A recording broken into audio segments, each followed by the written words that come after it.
Make sure that you remember the Titans. This team swept the Colts last season, and now it's time for the Colts to get a little bit of payback. All that and much more on today's crossover episode. Let's get to it. You are Locked On Colts, your daily Indianapolis Colts podcast. Part of the Locked On Podcast Network, your team every day.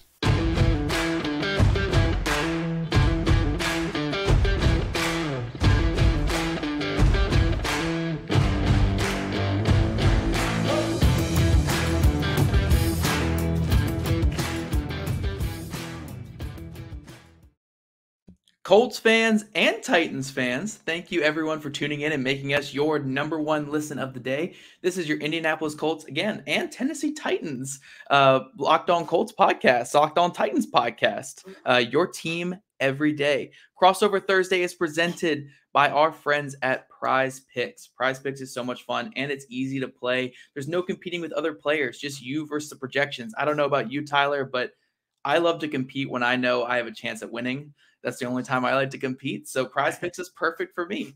Pick 2 to 5 players, and if they score more or less than their Prize Picks projection, you can win up to 10 times your money on any entry. It can literally take less than 60 seconds to enter. It's that easy. We love Prize Picks. We know that you guys will too. First-time users can receive a 100% instant deposit match up to $100 with promo code Locked On. That's prizepicks.com, promo code Locked On. This is Zach Hicks, joined to you guys by the host of Locked On Titans, Tyler Rowland.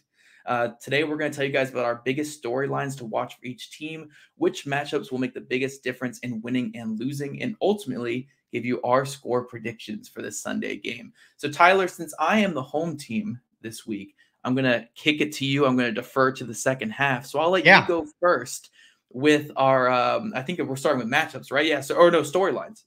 Yeah. The biggest storyline for the Titans. Not a problem at all. And thank you so much for having me on, Zach. Welcome to the AFC South of Locked On, our first crossover with another one coming. I will start with this though. The name is Rowland.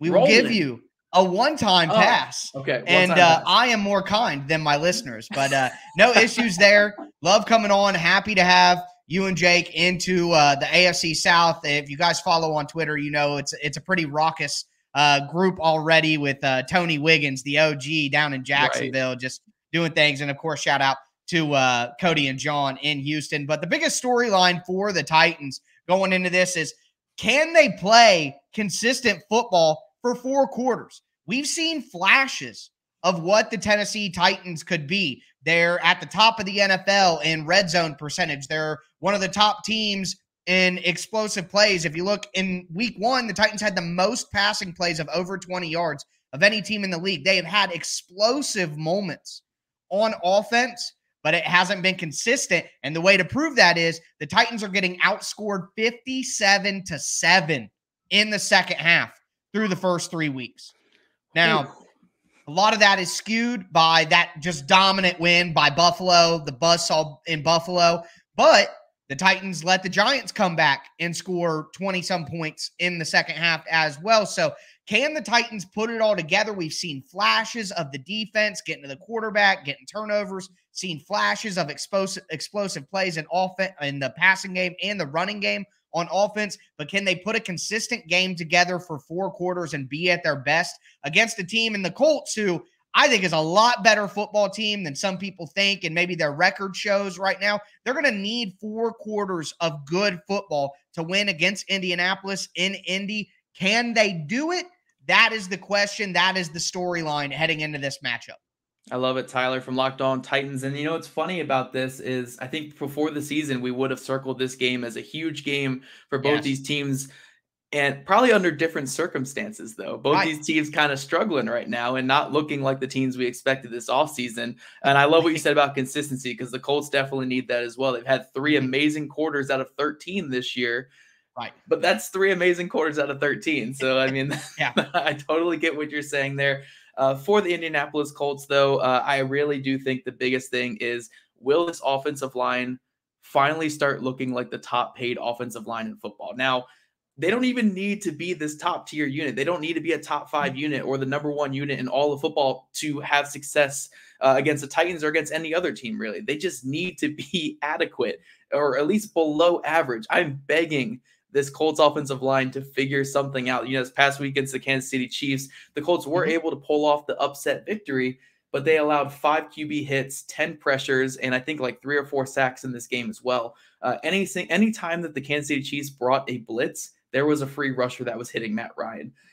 Outside of that, the Colts looked really good. Matt Ryan looked fine when he wasn't under duress. The pass catchers looked good. The defense was phenomenal. It's just this offensive line is the Achilles heel for this Colts team that is trying to turn things around. And again, they don't even have to be this top tier unit. They don't have to be this elite team in the trenches. They just need to be adequate. That's all I'm asking. And, this Tennessee Titans team coming in, I think in the offseason, this pass rush looked a lot scarier than what it is now, but it is still a very, very scary pass rush with Jeffrey Simmons, with Rashad Weaver, I believe is his name. Yeah, he's leading the team in sacks with 3. Yeah, and Bud Dupree may be back this week after missing the game. So it should be as fully of a healthy front as you can get for the Titans, with Landry, of course, being out for the year. Right, and another player in there is a guy who used to play for the Colts, and Nico Autry. I mean, I think this Titans pass rush is probably the toughest test that the Colts are going to face this year, and they failed all the other tests. So we got to hope that they can turn it around a little bit this week against Tennessee Titans, and I think that'll make or break this game for the Colts. Can they actually hold up in front of Matt Ryan and give Matt Ryan enough time to get the ball out? Because we have seen in the 2 fourth-quarter comebacks that Matt Ryan has led the Colts on, they've looked fine. But where has that been for the other 10 quarters this season? That's the biggest thing for the Indianapolis Colts. And I think that's the biggest storyline for the Colts going into this game. And if they want to have any success against a good Titans team that is kind of struggling out the gate, they're going to need to find some success on the offensive line.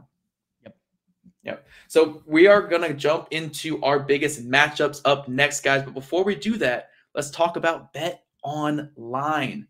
BetOnline.net is your number 1 source for all your football betting information this season. They've got this game at a 42.5-point over-under with the Colts as 3.5-point favorites. So I know if you guys are listening to this from the Colts side, we're feeling pretty good about that. We're feeling good about that. So 3.5-point favorite. Either way, Colts fan, Titans fan, make sure you place a bet on BetOnline on this game. Find all the latest player developments, team matchups, news, podcasts, and in-depth articles and analysis on every game that you can find. And as always, BetOnline remains your continued source for all your sports wagering information, with live betting and up-to-the-minute scores for every sport out there. The fastest and easiest way to check in on all your favorite games and events, including MLB, MMA, boxing, and golf. Head to betonline.net or use your mobile device to learn more. BetOnline, where the game starts. All right, Tyler, so we're going to jump into our biggest matchups now. And again, I'm going to defer to you. What's your biggest matchup in this game between the Colts and Titans? Sure. So one thing that I've been noticing, anybody, Locked On Titans listeners will know, and I'm sure there are some Locked On Colts listeners who have at least seen my stuff on Twitter from times where they played the Colts, or just, bickering with me about our little AFC South rivalry that we got going on. But either way, one thing that I have seen as a big problem for the Titans on tape is dealing with pullers. The Titans are banged up on the edge right now. Harold Landry was their best edge by far, and I think the fulcrum to their front 7. Mike Vrabel preaches front multiplicity. Well, the Titans can't have front multiplicity if they don't have a guy like Harold Landry who can play stack outside linebacker, who can play overhang over the slot, who can also put his hand in the dirt and be a 4-3 defensive end, play on the line as a 3-4 outside linebacker. Harold Landry was the key that allowed that front multiplicity. He's gone now. So the Titans have been playing a lot of 4-man fronts. If there's a fullback on the field, they'll go to a 5-man front. But with the absence of a fullback, the Titans are basically going to play a 4-man front to try to limit the issues they have on the edge. And that means you're going to get Bud Dupree, Rashad Weaver. The Titans had Derek Tuska in for a little bit. Ola Daney, who's a solid depth piece, but more of a special teams guy.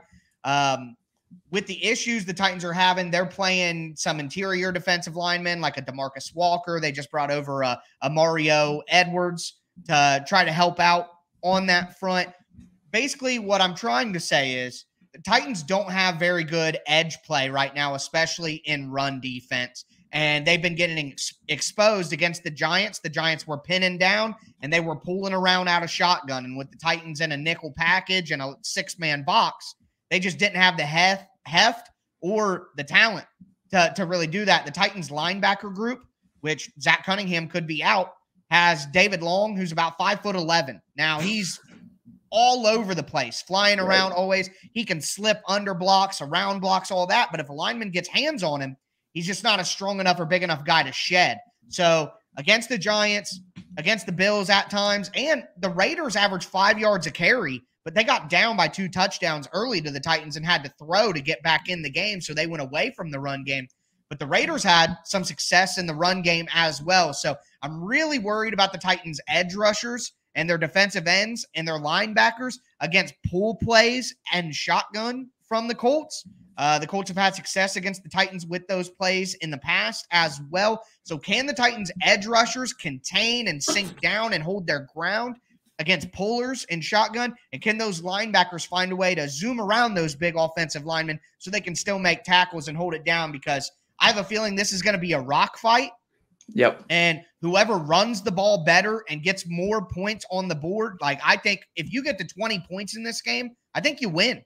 I think 20 points wins this game. I think field position, field goals are going to be of critical importance, and having just a couple of good runs to get you in field goal position, I think will be key. So can the Titans' edges and their linebackers hold up against the shotgun running attack of the Colts? I think that's the number one matchup to watch for the Titans. See, this is why we love you here on Locked On Colts, Tyler. Just a film nerd just like me, talking about pullers and talking about defensive ends and run defense. I mean, I love it. And I love it. Yeah, just a couple things I want to throw with that is it's funny that you mentioned like field goals and stuff, because I think the Colts and Titans have to be like the bottom 3 in field goal percentage since 2019. Like 2 of the worst teams in football in field goal percentage. So it is funny to see a game that will come down to that. But sticking with what you just set up for me, I'm also going to take this to the running game, and I'm just going to flip it to the other side where I'm going to talk about the Titans rushing attack versus the Colts run defense. Now, I know that this Titans rushing attack is not – it really hasn't had the start that it always has with Derrick Henry. You know, Derrick Henry is not gashing defenses for 200 yards a game like we're accustomed to, but he is still – King Derrick Henry. And I do think that Titans rushing attack really started to get on track this past week against the Las Vegas Raiders. It started to look a little bit more like Derrick Henry and the Titans rushing game of years past. And that's worrisome for the Colts, because the Colts, you know, in the last couple of seasons have had one of the best run defenses in all of football. But they still have had their struggles with Derrick Henry, like everyone does. I mean, it is Derrick Henry we're talking about. We go into this year, though, and the Indianapolis Colts are the number 1 run defense in football. They're averaging 2.6 yards per carry against. And it's not like, you know, I know week 1 was Rex Burkhead they were mostly facing, but it was James Robinson in week 2, and then Clyde Edwards-Helaire, who was averaging 7.7 yards per carry going to this past game, finished the game with 7 carries for 0 yards. that's exactly what he finished with. So it's really going to be strength on strength, because the Titans, you know, their whole identity of the last couple seasons, and even I'm sure that what they want to do this year is you want to run the ball to set up play action and make those progressions and make everything easy for Ryan Tannehill. Absolutely. Now, the Indianapolis Colts, their whole defense, their whole fundamentals on defense is set around stopping the run, forcing into 3rd and long, and going from there. So it's really going to be strength on strength. I think the Colts are going to go into this matchup with Grover Stewart, their nose tackle, playing the best football of his entire career. Linebacker Zaire Franklin, EJ Speed, Bobby Okereke are playing really, really good in run defense right now. But again, I do think this Tennessee Titans team is coming into this matchup kind of geared up and ready to go after what they just did in this past week against the Las Vegas Raiders. So I really do think strength on strength is going to be huge here, seeing what that matchup looks like in the trenches and seeing if the Colts can keep King Derrick Henry down to kind of what we saw the first 2 weeks rather than what we saw this past week against the Raiders. Yeah, I think that's going to be a big matchup, and I'll kind of hit on that a little bit more as I get into my secondary matchup that I'm watching for, and it is in the run game, and it's up front, because while the Titans have had a lot of success with outside zone throughout their run here over the last few years, that's been kind of their bread and butter play, I guess I would say. They have gone away from it a little bit in recent years and added some other types of runs into the system. And I think that's primarily helped them against Indianapolis. Yep. What I've noticed they like to do is throw a fullback in the backfield, run counters, and run, because Indianapolis has a very good and fast group of linebackers. If you can get them flowing one direction and get back the other way with a lead blocker in front of Henry, then you can make some hay. So I think the Titans have had some success with that. I think one of the issues that they're going to run into this year that they haven't had in previous years against the Colts when running up the gutter, trying to go up the middle, is they don't have Roger Saffold at left guard anymore. They have Aaron Brewer at left guard, who's about 6'1", 290 pounds soaking wet. He's probably the smallest starting offensive lineman in the NFL who isn't a center. He's small, and small don't work well against big Grover Stewart. Right. Okay. So one thing that I am truly worried about in last year's playoff game, DJ Reader for the Bengals, who came from Houston. Colts fans probably know, one of the best run-stuffing nose tackles in the NFL. DJ Reader had a very good game against the Titans, and he made it very difficult for them to do what they wanted to do in the run game. I think Grover Stewart is a pretty good player, and if Aaron Brewer, who is a small guy, can't find a way to win against Grover Stewart, that's going to be a nightmare for the Titans up front. Right. Yeah, no, Grover Stewart, I think, compares very similar to DJ Reader. And we saw, this past week, Grover Stewart had success against a guy like Trey Smith from the Kansas City Chiefs. Did you want to hit on any other matchups here before we jump to our last segment, or are you good to go? I think the only real thing I'm looking for is one advantage the Titans do have is they do have a much better pass catching group.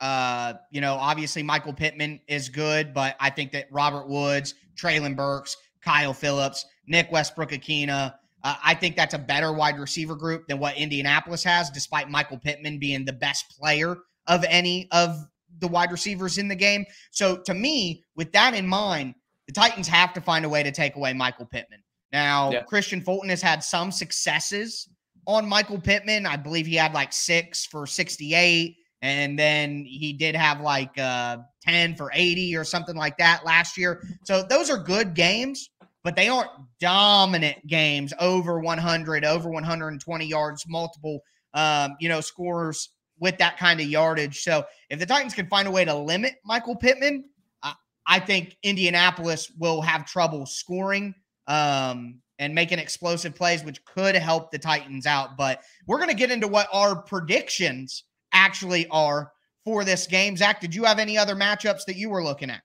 No, the only thing I would add to what you just said was, taking away Michael Pittman Jr. is definitely the way to go. The Colts are going to be relying on, their offensive line to hold up, like I mentioned at the beginning. That's the only thing that really matters. But, Alec Pierce is coming off of a 3-catch, 61-yard performance against Kansas City Chiefs. Jelani Woods, rookie tight end, had two catches for, I think, 14 yards and 2 touchdowns. And then Nyheim Hines had a lot of success in the past against the Tennessee Titans, especially as a pass catcher. So they do have some guys that they could work in there, but I do agree with you. I do think that they aren't proven yet, but I do think that if the Titans do try to bracket Michael Pittman Jr., we could see those guys step up.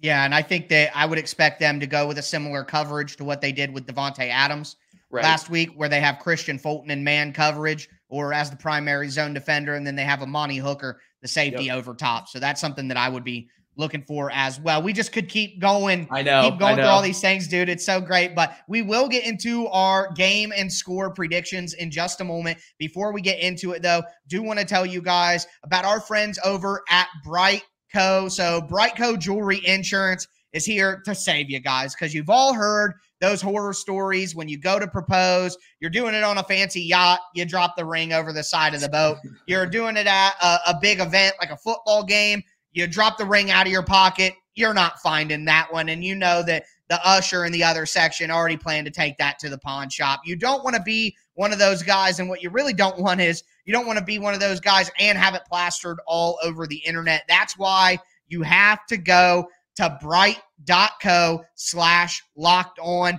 They're going to give you jewelry insurance that will make sure you get a replacement for the full value of that ring, no matter whether it's lost, stolen, or you just can't figure out what happened to it. It's the fastest, easiest, and cheapest way to cover your butt with the best jewelry insurance in the business. Once again, go to bright.co/locked on.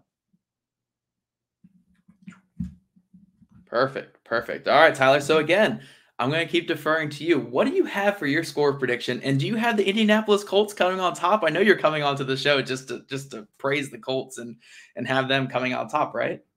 I got to tell you, with the game being as close as I think it's going to be, I'm just going to pull back the curtain.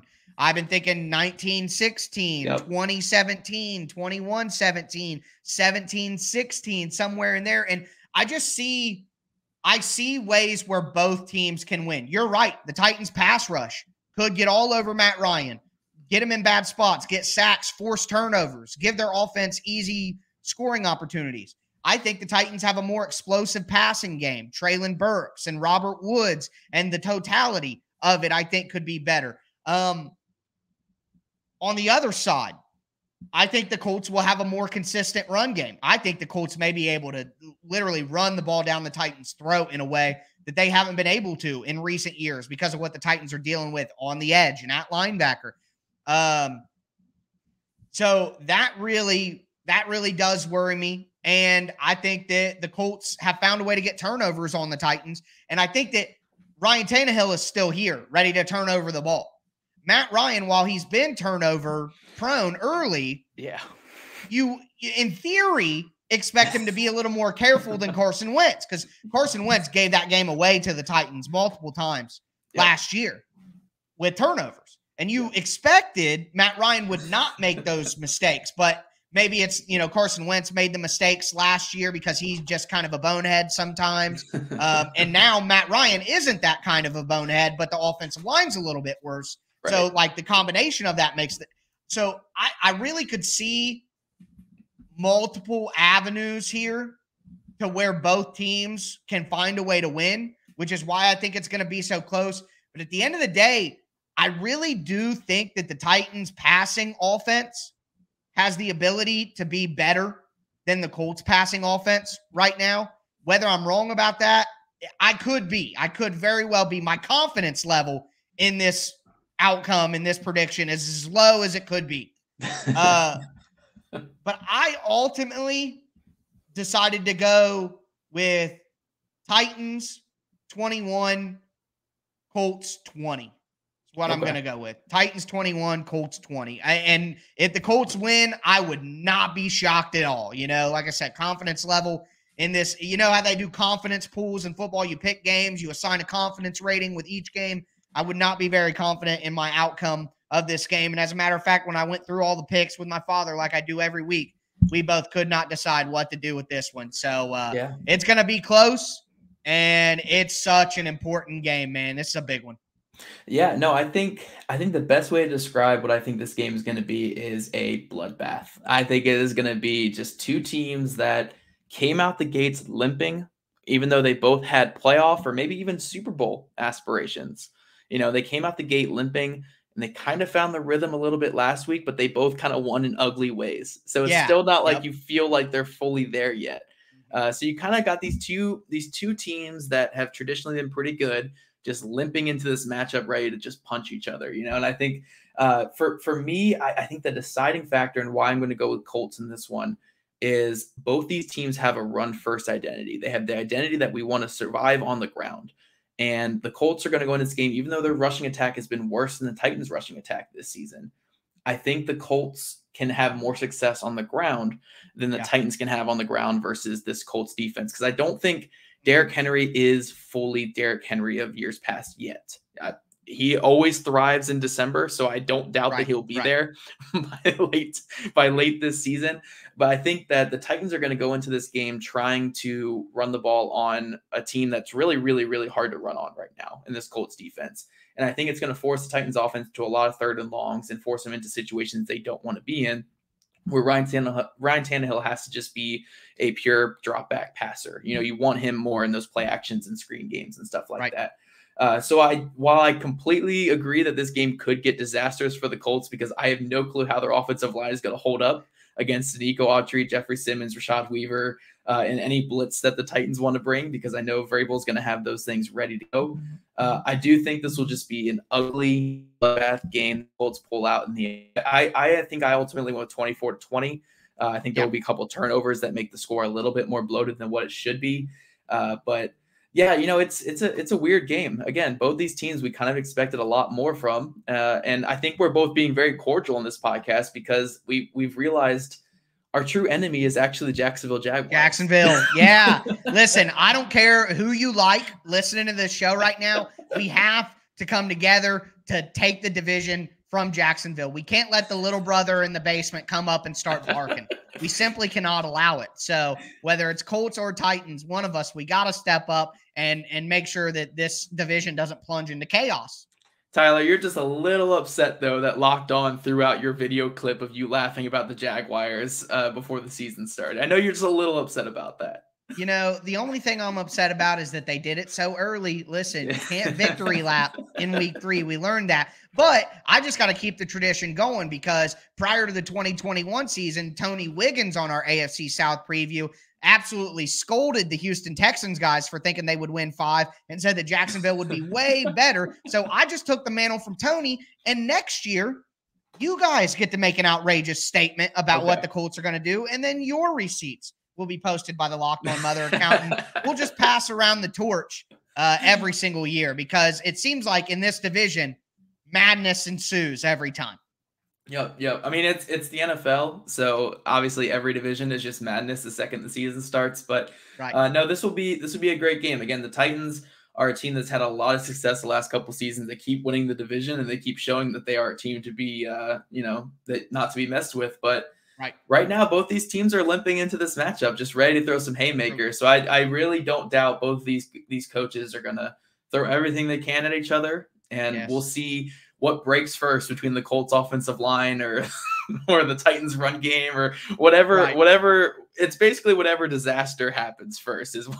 For real. That's it. It's basically what it comes down to is like, because just like I know that no matter who wins this game, we probably still won't feel great about the Colts will win, but Matt Ryan will get sacked 4 times and have 2 picks, but the Titans just can't do anything. The Titans will win, but they didn't score any points in the 4th quarter, and the Colts almost won with a missed field goal at the end. Or it's just going to be absolute madness no matter what. And no one's going to be truly happy when you leave. But they say the best exchange is leave when no one's truly happy. So hopefully we get a good game. Yep. And you guys got to always remember when it comes to the NFL, even the ugly wins, they count in the win column. With the Colts and Titans both learned that this past week, and I would take a win over that first week tie that we had with the Texans. This ain't college football, man. It doesn't matter how pretty it is. A win is a win is a win. Right. So that's all we got today, guys. Thank you guys for tuning in for this crossover episode. Both shows will be back up with you guys tomorrow as we wrap up pregame coverage of Colts and Titans in week 4. Be sure to follow Tyler and the Locked On Titans on Twitter. I think it's Tic Tac Titans is what you have it on there, right? Yeah, because I focus on the X's and O's. There you go. Look at that. So I told you I was cheesy and corny before. I told you. I warned you. Yeah, Colts fans, I know we're not supposed to endorse many Titans people on here because, Titans fans they're a little tough to deal with. I get it, guys. I get it. But Tyler over here is like the combination of me and Jake. You get the cheesiness of Jake, but you get the film breakdown that I bring you. So, I mean, it's actually a really fun brand. So I do highly recommend you guys follow him there. You can follow my co-host at Jake Arthur NFL on Twitter, at Zach Hicks 2 is me. I don't have as clever a nickname. I'm just the second of the Zach Hickses. And then at Locked On Colts, and also subscribe to our shows on YouTube, wherever you listen to your podcast. And thanks again, guys, for making Locked On Colts and Locked On Titans your first listen every day. Now make your second listen the Peacock and Williamson NFL show. Brian Peacock and former NFL scout Matt Williamson give you the expert NFL analysis and give you the expert NFL analysis in less than 30 minutes. They're good. It's free and available wherever you get your podcasts, and we'll see you guys tomorrow.